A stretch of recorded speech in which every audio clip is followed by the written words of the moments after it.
Inaasahan ng Manila International Airport Authority ang pagdagsa ng mahigit 2 milyong pasahero sa Ninoy Aquino International Airport ngayong Kapaskuhan.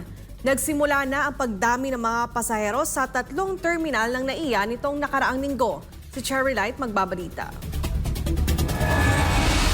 Handa na ang MIAA, katuwang ang New NAIA Infra Corporation at iba't ibang ahensya ng gobyerno sa inaasahang pagdagsa ng mga pasahero sa NAIA ngayong holiday season. Ayon kay MIAA General Manager Eric Jose Ines, naka-heightened alert na rin ang Airport Police Department.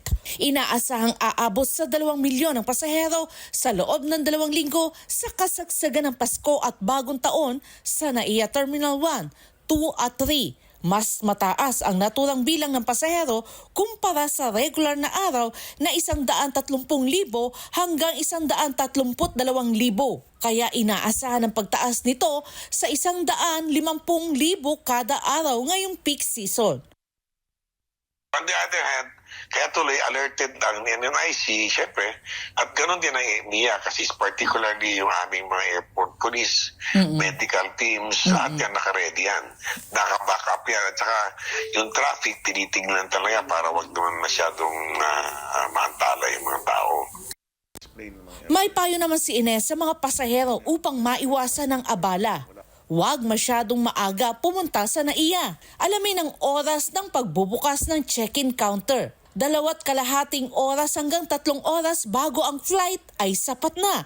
At para sa international travel, gamitin ang e-travel system upang maiwasan ang mahabang pila sa immigration.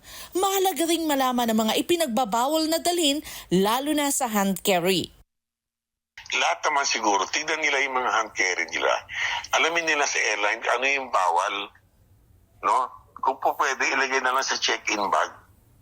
Kaya bawal ng sharpened object sa hand carry mo. Diba? Bawal yun eh. Matatagalan yung passenger natin sa processing. So yun lang. Alamin lang nila yung mga dapat nilang gawin prior to going to the airport. Para sa Diyos at sa Pilipinas kung mahal, Cherry Light, SMNA News.